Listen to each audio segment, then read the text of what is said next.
नमस्कार दोस्तों, भारत और समाचार में आप लोगों का स्वागत है। आज हम the diary of West Bengal के डायरेक्टर हैं सनोज मिश्रा। आज उनसे हम बात करते हैं कि ये फ़िल्म बनाने के प्रति उनकी क्या इच्छा थी, वो कैसे उनके मन में फ़िल्म बनाने का प्लान आया? जी सर बताइए। जी, जी। नमस्कार दर्शकों। जहाँ तक आपने फ़िल्म की बात की कि the diary of West Bengal का आइडिया कहाँ से आया और कैसे इसकी शुरुआत हुई। तो दरअसल चूँकि इस देश का एक ज़िम्मेदार नागरिक होने के नाते देश की जो समस्याएँ होती हैं और देश की जो हमारी जो करंट इश्यूज़ होते हैं, उस पर हम लोगों की नज़र रहती है। और इधर करीब 10 सालों तक एक कमर्शियल सिनेमा बनाने के बाद, फिर उसके बाद मुझे लगा कि कुछ देश और समाज के लिए मुझे कुछ करना चाहिए। नाचने-गाने वाली फ़िल्में, सेक्सी फ़िल्में तो लोग बनाते ही रहते हैं। कुछ समाज को नई दिशा देने के लिए, देश की समस्याओं क से जो लोग जूझ रहे हैं, उससे निपटने के लिए कुछ चीज़ें करनी चाहिए। तो मैंने सबसे पहले कश्मीर पर फ़िल्म बनाई थी। फ़िल्म का नाम था काशी टू कश्मीर।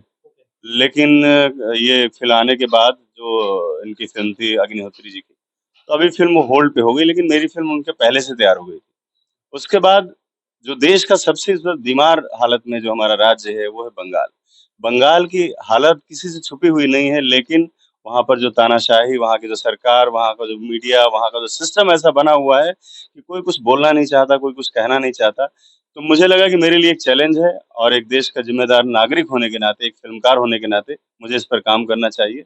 और मैं करीब 2 साल पहले 6 महीने रहा वहाँ पर, फिर 15 दिन, फिर 10 दिन, ऐसा मैंने काफ़ी रिसर्च किया और जहाँ से बाहरी घुसपैठिए जहाँ से आते हैं हमारे देश में, वो किस-किस तरह से क्या सिस्टम वहाँ से कैसे उनका आधार कार्ड, पैन कार्ड बनता है, कैसे आके यहाँ मिक्स अप हो जाते हैं, कैसे वहाँ से पूरे देश में फैलते हैं, इन सब चीज़ों की बहुत गहरी जानकारी लेने के बाद इस फ़िल्म पर मैंने काम करना शुरू किया और शुरू करने के बाद जो हुआ वो आपको पता ही है। सर, आपके खिलाफ एफआईआर दर्ज कर दिया गया है बंगाल सरकार की तरफ से, जबकि आपने वही तथ्य उठाए हैं जो कि न्यूज़पेपर में भी पढ़ने को मिला है, जो भारतीय जनता पार्टी अक्सर संसद में बोलती आई है।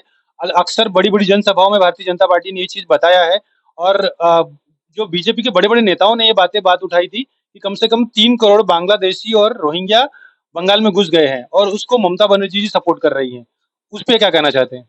देखिए, तुष्टीकरण की राजनीति है बंगाल में और किसी धर्म विशेष को या किसी एक चीज़ को बढ़ावा देकर वो अपना वोट बैंक का जो फ़ॉर्मूला है, वो उस पैटर्न पर सरकार वहाँ पर चल रही है। उसे इस बात का ज़रा-सा भी अंदाज़ा नहीं है कि इससे हमारे देश को, हमारे राष्ट्र को, हमारे संविधान को किस तरह से खतरा हो रहा है, किस तरह से चीज़ें डिस्टर्ब हो रही हैं। सिर्फ़ वोट बैंक के ज़रिए अपनी शासन सत्ता और अपनी तानाशाही को चलाने के लिए वहाँ की सरकार किसी भी हद तक जा रही है, किसी भी हद तक गिर जा रही है। अब आप सोचिए कि संवैधानिक देश में कभी आपने कहीं सुना होगा कि सीबीआई जैसी एजेंसी को भी अरेस्ट कर लिया जाता हो? हमारे होम मिनिस्टर को वहाँ पर उनका हेलीकॉप्टर लैंड नहीं करने दिया जाता। अगर कोई पॉलिटिशियन सेंट्रल गवर्नमेंट का वहाँ जाना चाहता है तो बोलेंगे यहाँ धरती पर कदम नहीं रखने दिया जाएगा। इस तरह की धमकी वाली चीज़ें ऐसा लगता है कि बंगाल ना होकर कि कोई विदेश हो गया या कोई इस्लामिक कंट्री है क्या? वो देश का हिस्सा नहीं है क्या? लड़ाई हमारी सिर्फ़ इसीलिए ये एक फ़िल्म नहीं है, ये हमारी एक सिर्फ़ सिनेमा नहीं है, ये एक लड़ाई, ये एक आंदोलन है। और ये आंदोलन जन जागरण के लिए है, जनता को जगाने के लिए है, देश को जगाने के लिए है कि जो लोग सोए हुए हैं वो जागें और देखें कि क्या हो रहा है हमारे देश के अंदर। 1 बँटवारा, 2 बँटवारा होने के बावजूद अब ये किस तरफ हम लोग जा रहे हैं, हमारा देश कहाँ जा रहा है और ये क्या कल्चर बन रहा है हमारे बंगाल में, किस तरह से वहाँ पे लोगों को डिस्टर्ब किया जा रहा है। ये बात कहने सुनने की नहीं है और दूसरी बात है कि जहाँ तक आपने कहा कि फला कोई पार्टी बीजेपी, तो मैं किसी पार्टी या उसके स्पीकर के उसके हिसाब से नहीं बोल रहा हूँ कि मैं उसका स्पीकर हूँ पार्टी का। लेकिन जहाँ तक बात मुद्दे की है, वो मुद्दे वाली बात यही है कि बंगाल में जो कुछ भी हो रहा है, वो बहुत कुछ हमारे देश के लिए खतरा है, हमारे संविधान के लिए खतरा है और आने वाले समय में इसका बहुत ही गंभीर परिणाम हो सकता है। उसको जागृत करने के लिए, लोगों को जगाने के लिए कि शायद सिस्टम जागे, शायद प पब्लिक जागे वहाँ की, क्योंकि जनता जागेगी तभी परिवर्तन होगा। तो एक परिवर्तन की लड़ाई है, ये आंदोलन है the diary of West Bengal, जो बहुत जल्द फ़िल्म आने वाली थी, किसी वजह से अभी थोड़ा-सा डिले हो रहा है, लेकिन फ़िल्म बहुत जल्दी आप लोगों के सामने आ जाएगी। सर, जैसे कि ज़्यादातर हमने सुना है लोगों के मुँह से और लो बहुत सारी पार्टियाँ भी ये बातें कह चुकी हैं कि जैसे कि कश्मीर और बंगाल और केरल, ये तीनों ऐसे स्टेट थे जहाँ पर देश विरोधी ताकतें ज़्यादा हावी हो चुकी हैं, घुसपैठिए ज़्यादा आ गए हुए हैं। तो कश्मीर में फ़िल्म बन चुकी है कश्मीर के ऊपर, कश्मीर फाइल बन चुकी है, केरल के ऊपर केरल फाइल बन चुकी है और आपकी the diary of West Bengal. तो ये जो फ़िल्म है इसके माध्यम से आपको लगता है कि जन चेतना आएगी लोगों के अंदर और लोग थोड़ा सजग होंगे, उनको पता चलेगा कि भाई अभी किसको समर्थन करना चाहिए, देश के साथ में कौन लोग हैं, कौन लोग नहीं खड़े हैं? देखिए, देश को पता है हमारे कि आज वहाँ पर समस्या क्या है। मूल जो समस्या है हम हमारे बंगाल के जो भाई लोग हैं, जो राष्ट्रवादी भाई हैं हमारे बंगाल के, उनको जगाने की बात है क्योंकि आपके वोट में, आपके कलम में बहुत ताकत है, वहाँ की मीडिया में बहुत ताकत है, लेकिन मीडिया को भी सेंसर किया जाता है। लेकिन आपके वोट में बहुत ताकत है, वोट के लिए भी लोग वहाँ पर डिस्टर्ब किया जाता है, पर्चा नहीं भरने दिया जाएगा, धमकाया जाएगा, मारा जाएगा, काटा जाएगा, नंगा कर के लोग वहाँ पर मारते हैं। अब आप सोचिए, तो ये जन जागरण जो है ना वो मूलतः देखा जाए तो बंगाल के लिए है क्योंकि बॉर्डर से लगा हुआ एरिया है, जो भी बॉर्डर से लगा एरिया है वो डिस्टर्ब है, चाहे कश्मीर रहा हो, चाहे बंगाल रहा हो। और बंगाल तो शुरू से ही रक्त रंजित रहा है, शुरू से ही लड़ाइयाँ, शुरू से ही दंगे, चाहे कम्युनिस्ट रहा हो तब दंगे, वहाँ से लेकर अभी तक वहाँ पर बम बारूद ही चल रहा है। मतलब एक ऐसा कल्चर बन गया है बंगाल का कि वो एक आम भारतीय, एक आम जैसे हम लोग शांत देश में रहते हैं, तो उसके बजाय वहाँ पर अभी भी 2-3 दिन पहले की बात है, बम बनाने वाली फैक्ट्री में फिर वहाँ कहीं ब्लास्ट हुआ बताइए। बम बनाने की फैक्ट्रियाँ चल रही हैं, अवैध फैक्ट्रियाँ वहाँ पर चल रही हैं, बारूद के ढेर पर बैठा हुआ है। तो मेन क्या है कि हमें बंगाल के जो वोटर हैं उनको जगाना है कि आप कहाँ जा रहे हो? आप किस तरफ जा रहे हो? आपको ₹20 महीने का अगर भत्ता भी दे रही है सरकार तो आपसे ले क्या रही है?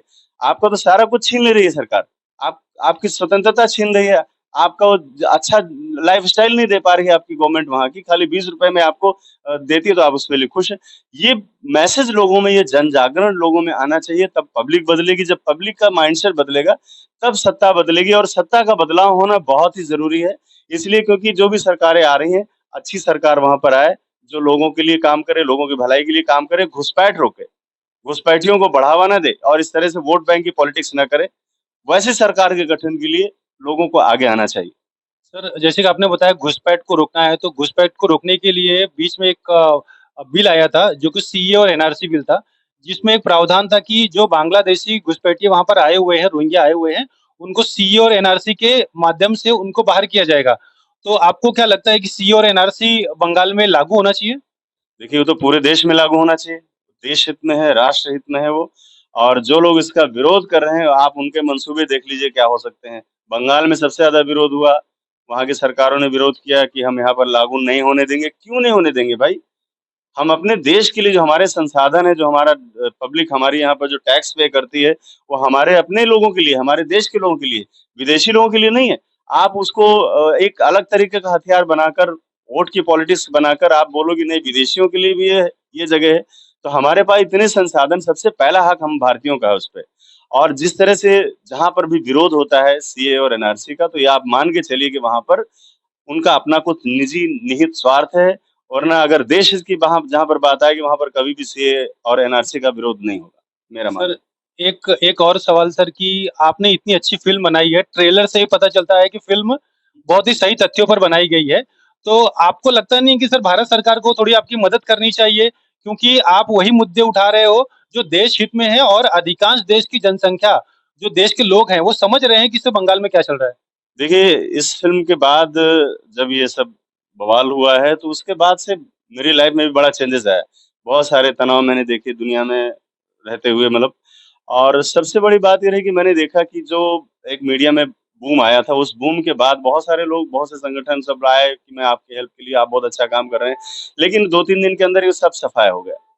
इस लड़ाई में जिसमें खाली ट्रेलर से एक सरकार पूरी डर गई या सरकार घबरा गई, आप सोचिए कि इसका मकसद कितना अच्छा होगा या जो हम चीज़ बना रहे हैं या जो हम लेकर के आ रहे हैं, आप सोचिए कि कितनी सटीक है क्योंकि सरकार डर जाना अचानक से और एक आम आदमी, मैं एक आम आदमी हूँ, आम छोटा-सा फ़िल्म मेकर हूँ मैं। एक फ़िल्म मेकर के पीछे सरकारी मशीनरी को लगा देना कि किसी तरह से इसको रोका जाए, दबाया जाए, खत्म किया जाए इसको, लेकिन ये आवाज़ तब तक नहीं दबेगी जब तक मेरे अंदर जान है। और मैंने इधर बहुत संघर्ष किया जहाँ पर सपोर्ट की बात रही तो शायद ही किसी ने सपोर्ट किया हो, कोई नहीं आया सपोर्ट के लिए और लोग बोलते सपोर्ट नहीं किया, मैं ऐसे चिल्लाता फिरूँ, लोग बोले क्या सपोर्ट के लिए आप फ़िल्म बना रहे थे क्या? तो मैं किसी से सपोर्ट माँगना भी नहीं चाहूँगा, बस ये है कि जहाँ तक मेरी लड़ाई है मैं लड़ूँगा, अगर किसी को मेरे साथ आना है, कोई सहयोग करना चाहता है तो अच्छी बात है, नहीं आता है तो मुझे कोई शिकायत नहीं है क्योंकि ये बीड़ा मैंने उठाया है, ये संकल्प मेरा है और इस संकल्प को मैं अपने तरीके से पूरा करूँगा, नहीं आया कोई नहीं आया, नहीं कोई मुझे कोई इससे फ़र्क नहीं पड़ता। सर, आपको लगता नहीं कि बंगाल में ये घटनाएँ हमेशा घटित होती हैं केंद्र सरकार के बहुत बड़े मंत्रियों को दौड़ा-दौड़ा कर वहाँ पर मारा गया है। उनके ऊपर जानलेवा हमले हुए हैं। आप तो आपने बताया एक साधारण आप फ़िल्म मेकर हैं, तो आपको आपके ऊपर तो बहुत ज़्यादा खतरा है। तो ऐसे ऐसे समय पे आपको लगता नहीं कि सरकार को आपकी आपकी सुरक्षा के लिए कुछ पुलिस देनी चाहिए या कुछ बोलते हैं ना आपकी सहायता के लिए करना चाहिए? देखिए, जहाँ तक है बात बंगाल की, तो बंगाल सरकार ने शायद इसीलिए मुझ पर ये केस ही करवाया होगा कि किसी तरह यहाँ पर आ जाए। तो अभी तक मैं ख़ैर नहीं गया हूँ, क्योंकि मुझे सिस्टम पर और न्याय व्यवस्था पर पूरा विश्वास है। आज नहीं तो कल हमें लड़ाई बहुत ही लोकतांत्रिक तरीके से जीतेंगे और हमारी फ़िल्म आएगी बाहर। बाकी सुरक्षा देना ना देना तो ऊपर वाले के हाथ में है। जब तक जिस तरह से जो जहाँ पर रखना है ईश्वर को रखेगा। और मुझे शिकायत नहीं है कि मुझे कोई सिक्योरिटी नहीं है या मुझे कोई इस तरह का, मुझे इसके लिए कोई शिकायत नहीं है। मिले तो भी सही, नहीं मिले तो भी सही है। क्योंकि हम लोग फ्रीडम फाइटर टाइप के लोग हैं और हम लोग उसी तरह से काम कर रहे हैं जैसे लोग आज़ादी की लड़ाई के लिए लड़ रहे थे। तो ये सिनेमा भी एक उसी वही एक फाइट का हिस्सा है, वही उसी एक आंदोलन का हिस्सा है। जिसमें मुझे कोई सरकारी सहूलियत या किसी से कोई सहानुभूति, बहुत बड़े-बड़े लोग मेरे साथ जुड़े रहे, बहुत अच्छे-अच्छे एक्टर, कलाकार जो मेरी वज़ह से कई-कई फ़िल्मों में काम किए, हमारे सांसद रहे, रवि किशन जी भी, बहुत सारे लोग ऐसे। लेकिन कोई सामने नहीं आया कि हाँ, कोई आकर एक बार दुःख-तकलीफ पूछ ले कि भाई कैसे हो? जब उनको काम की ज़रूरत हुआ करती थी, तो सुबह-सुबह फ़ोन पे ऐसे लोगों के फ़ोन आ जाते थे सुबह ही सुबह। लेकिन इतना बड़ा ये मेरे साथ मेरी लाइफ़ में स्ट्रगल हुआ, फाइट हो रहा है, चीज़ें चल रही हैं, लेकिन एक बार भी किसी ने पूछने की कोशिश नहीं की। इस बात का बहुत दुःख है, क्योंकि ऐसा लगता है जैसे मैं किसी और देश के लिए काम कर रहा हूँ, पाकिस्तान के लिए फ़िल्म बना रहा हूँ। इस तरह से मुझे अवॉइड किया गया, इस तरह से इस बात का मुझे बेहद अफ़सोस होता है कि जो मुझे जन समर्थन लोगों से मिलना चाहिए था, 1% नहीं मिला। खाली लोगों ने फ़ेसबुक पर लिखा, सोशल मीडिया पे लिखा, लेकिन फ़ेस टू फ़ेस कुछ भी नहीं हुआ, जो एक राष्ट्रवादी आंदोलन के लिए होना चाहिए। इससे आप समझ सकते हैं कि जनता हमारी सो रही है, सोने दो। सर, आपको लगता नहीं कि जैसे आपके अगर अगर आपके ऊपर कोई जैसे जैसे उन्होंने एफआईआर आपके ऊपर किया है, तो आपके ऊपर कुछ हमला भी करवा सकते हैं। तो ऐसे में आपको भी पुलिस की एक एक तरफ से कानूनी कार्रवाई के लिए आपको तैयार रहना पड़ेगा। आपको भी उनके खिलाफ, पार्टी के खिलाफ या पर्टिकुलर लीडर के खिलाफ आपको केस करना पड़ेगा, ताकि आप भी सेफ रह पाओ। देखिए क्या है, सब जो कानूनी चीज़ें होती हैं ना, इस प्रक्रिया में बहुत सारे संसाधन और बहुत सारा फंड की भी ज़रूरत होती है। जो शायद इधर 5-6 महीनों में जो हमारे पास जो चीज़ें थी, उसमें मैंने अपने हिसाब से मैंने लड़ाई लड़ी और आगे भी लड़ रहा हूँ। लेकिन मैं अभी उस स्टेज पे नहीं हूँ कि जहाँ पर मैं उनके खिलाफ कोई एक्शन लूँ। हाँ, मैंने मानवाधिकार आयोग से लेकर जितने भी होम मिनिस्ट्री से सबको मैंने लिखा, सबको मैंने एक अपना आवेदन पत्र भेजा है कि भाई इसके बारे में थोड़ा आप संज्ञान में लीजिए कि किसी को भी किसी केस में फँसाकर और उसको तबाह किया जा सकता है, बर्बाद किया जा सकता है। उद्देश्य सिर्फ़ सामने वाले का ये है कि किसी तरह से थिएटर तक ना पहुँचे, पब्लिक तक ना पहुँचे, ताकि लोग सोते रहें और सोते रहें। सर, एक सवाल और है सर कि मोदी जी अपने भाषण में परिवार बोलते हैं। आप भी तो परिवार के हिस्सा हो, तो आप आपको भी तो मोदी जी से गुहार लगाना चाहिए कि मुझे भी सुरक्षा प्रदान की जाए इस देश में मैं रहता हूँ। मैंने पहले दिन ही स सबसे गुहार लगा ली, मैंने मोदी जी को भी और माननीय योगी जी से भी रिक्वेस्ट की थी। लेकिन कोई सकारात्मक शायद बात मेरी वहाँ तक ना पहुँची हो, या पहुँची हो तो बहुत या तो हल्के में लिया गया होगा, जो भी रहा हो।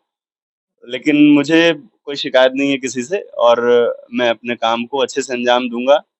और बस यही है, आप लोग जिस तरह से ब्लेसिंग्स बहुत सारे लोगों ने मुझे दिया, मैं जिनके पास मदद के लिए गया उत्तर प्रदेश में, दिल्ली में जहाँ पर, तो उन्होंने मुझे सिर्फ़ आश्वासन दिया कि मैं सिर्फ़ आपको ब्लेसिंग्स दे सकता हूँ, तो वही मेरे लिए बहुत है। और नहीं भी देंगे तो भी उसकी ज़रूरत भी नहीं है। सर, ये फ़िल्म आगे कब तक बन पाएगी और फ़िल्म थिएटर तक कब तक पहुँच पाएगी? देखिए, फ़िल्म का अभी 40% हिस्सा अभी शूट होना बाकी है, और मेरे ख़्याल से 40% फ़िल्म की शूटिंग मैं 22 से 23 दिन में ख़त्म कर दूँगा, डे नाइट काम करके। तो अभी कुछ प्लान कर रहा हूँ, और मेरा जहाँ तक लास्ट टारगेट है कि मैं दिसंबर तक फ़िल्म को थिएटर में ले आऊँ। और मेरी टीम और सारा होमवर्क मेरा होके रखा हुआ है। कुछ टेक्निकल चीज़ें भी हैं जो फँस रही हैं, उसके बाद हम लोग तुरंत इसको फ्लोर पे लाएँगे। सर, कुछ फ़िल्में जो बनी हुई थी उनको टैक्स फ्री किया गया क्योंकि राष्ट्रवादी फ़िल्में थी, जनता को, देश को जगाने के लिए बनाई हुई थी। क्या आप भी सोच रहे हैं कि कुछ सरकारें हैं जो कि राष्ट्रवादी सरकारें हैं, अपने अपने राज्यों में वो टैक्स फ्री करेंगी आपकी फ़िल्म को? जी, बिल्कुल करेंगे, मुझे पूरी उम्मीद है, क्योंकि ये एक जन जागरण है और एक बहुत बड़ा आंदोलन है, और मुझे लगता है कि जो जो भी सरकारें हैं, मेरे ख़्याल से पूरे देश में हमारी फ़िल्म टैक्स फ्री होगी, ऐसा मेरी उम्मीद है। जी, तो हम बात कर रहे थे सनोज मिश्रा से जो कि the diary of West Bengal के डायरेक्टर हैं। उन्होंने बहुत अच्छी फ़िल्म बनाई है, देश को, जनता को, बंगाल वासियों को जगाने के लिए फ़िल्म बनाई है। ये फ़िल्म सभी को देखनी चाहिए। बंगाल की जो इस समय की स्थिति है, बहुत ही भयावह है। आप मीडिया में जाके आप गूगल में आप सर्च कर सकते हो कि किस तरह से बांग्लादेशी घुसपैठिए, रोहिंग्या कंटिन्यू हमारे देश में आ रहे हैं और बंगाल के थ्रू पूरे देश में जाकर फैल रहे हैं। देश में जब जनसंख्या उनकी बढ़ जाएगी, एक समय ऐसा भी सिचुएशन हो सकता है, आधा पाकिस्तान, आधा बांग्लादेश भारत में आ जाएगा। फिर क्या होगा? तब उस समय कोई कुछ भी नहीं कर सकता है। यही समय है, सरकार को भी जागना चाहिए, ऐसी फ़िल्मों को सपोर्ट करना चाहिए और मैं तो आग्रह करता हूँ कि केंद्र सरकार सनोज जी को सुरक्षा प्रदान करे, ताकि वो फ़िल्म को पूरी तरह से बना पाएँ और हमारी जनता को, हमारे देश के लोगों को जगा सके। भारत और समाचार से मिथिलेश मिश्रा, धन्यवाद।